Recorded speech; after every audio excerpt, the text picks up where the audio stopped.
ये जो मेरे पास एग्ज़ाम मिला है PDF वो है सीरीज़ ए, सेट ए मिला है मेरे को। तो आप लोगों ने ये अपने हिसाब से देख लेना है, मैच कर लेना है, ठीक है। एंड चलिए स्टार्ट करते हैं अब। Just a second. ओके, तो हमारा फर्स्ट क्वेश्चन है कॉग्निटिव डेवलपमेंट मीन्स क्या होता है। इसका करेक्ट आंसर है आपके पास डेवलपमेंट ऑफ इंटेलिजेंस, ध्यान रखिएगा। सेकंड क्वेश्चन है which of the following is the true statement corresponding to cephalocaudal principle of child development. So इसका करेक्ट आंसर है option number A, that is development is from head to foot. ये तो आपको पता ही होना चाहिए था, बहुत इजी क्वेश्चन था ये, ठीक है। नेक्स्ट क्वेश्चन है who has central place in education. तो एजुकेशन में सेंट्रल प्लेस किसका होता है अकॉर्डिंग टू चाइल्ड साइकोलॉजी। इसका करेक्ट आंसर है चाइल्ड। किसका रहता है? चाइल्ड का। नेक्स्ट क्वेश्चन है हमारे पास family plays dash role in socialization of the child. So इसका करेक्ट आंसर है option number C, that is family play a primary role. Clear. Fifth question है हमारे पास according to development of the child is the product of heredity and environment. So इसका correct answer है Woodworth ने ये वाली आपकी statement दी है। Next question 4 distinct stages of cognitive development are identified by. तो किसने जो है डिफरेंट स्टेजेस जो हैं वो आपके 4 डिफरेंट स्टेजेस दिए थे। करेक्ट आंसर इज पियाजे ने दिए थे। Clear. Next question in how many levels Kohlberg divided his theory of moral development. सभी को पता ही है, it was divided into 3 parts. Option number C is correct. Question 8 है what is not included in child centred education. तो इसका जो आपका आंसर बनेगा वो बनता है असाइनिंग होमवर्क, ये वाला जो इंक्लूड नहीं रहता है।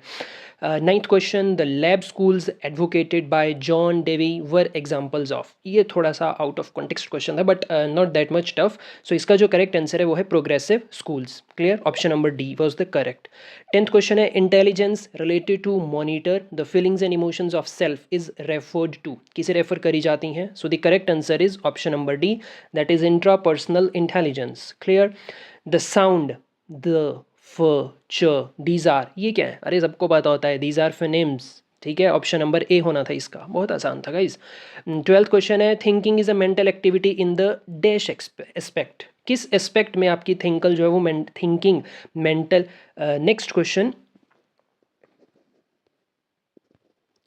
क्वेश्चन है thinking is mental activity in the dash aspect. किस एस्पेक्ट में जो है मेंटल एक्टिविटी थिंकिंग आपकी ये कंसिडर होती है। सो इसका जो करेक्ट आंसर है वो option number A, that is cognitive. Clear. Question number 13 बढ़ते हैं अपने अगले क्वेश्चन की तरफ। क्वेश्चन है a teacher remarks in a coeducation class to boys be boys and don't behave like girls this remark. तो ये क्या रिमार्क करता है? सो इसका करेक्ट आंसर है option number C, that is it reflects the stereotypical behaviours of discrimination between boys and girls. Clear. तो मैं direct answer ही discuss कर रहा हूँ, मुझे पता है आप लोगों को वो बोरिंग हो जाएगा, तो ज़्यादा मतलब ये वीडियो लंबा भी नहीं रहेगा। चलिए आगे बढ़ते हैं। क्वेश्चन 14 है area of individual difference is. इसका करेक्ट आंसर था, ये सारे ही आपके सही थे, तो option number D was the correct answer. Clear. 15th students of disadvantaged groups should be taught along with normal students and it implies. क्या दर्शाता है? It inclusive education, it shows inclusive education. ये तो आप लोगों ने बहुत अच्छे से पढ़ा ही होगा बीएड में। नेक्स्ट क्वेश्चन है चिल्ड्रन विद लर्निंग डिसेबिलिटी, जिनको लर्निंग डिसेबिलिटी होता है वो क्या नहीं कर सकते हैं अकॉर्डिंग टू दी ऑप्शन। तो they struggle with some aspects of learning, बाकी सारी चीज़ें can be managed.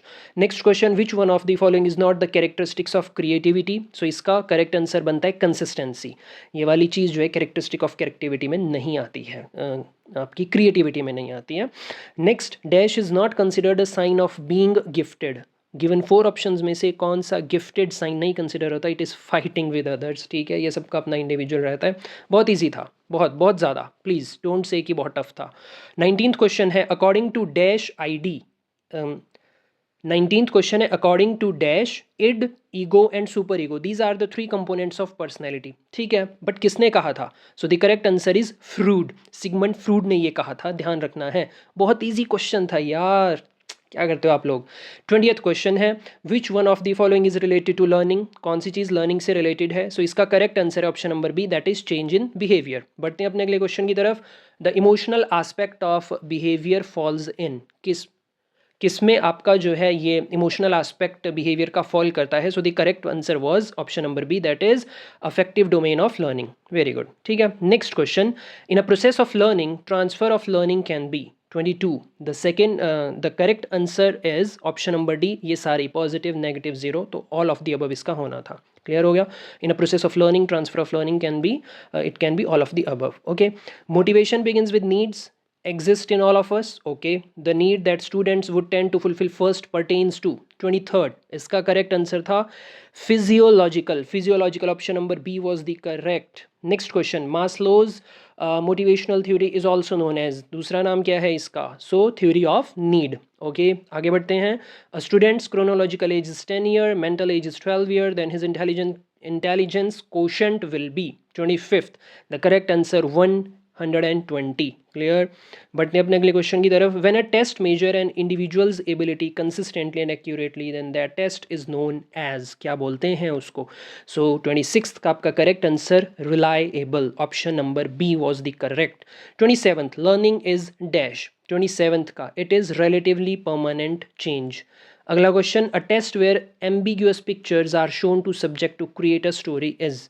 So the correct option was option number C, that is thematic appreciation a perception test. Clear? अपना आज का जो 29th क्वेश्चन है, who gave the theory of multiple intelligence, तो किसने दी थी theory of multiple intelligence? Gardner ने दी थी. Clear? Last question, Shikha shows aggression most of the times in her classroom and often calls her classmate aggressive. Identify the defense mechanism. तो इसका था correct projection. Clear?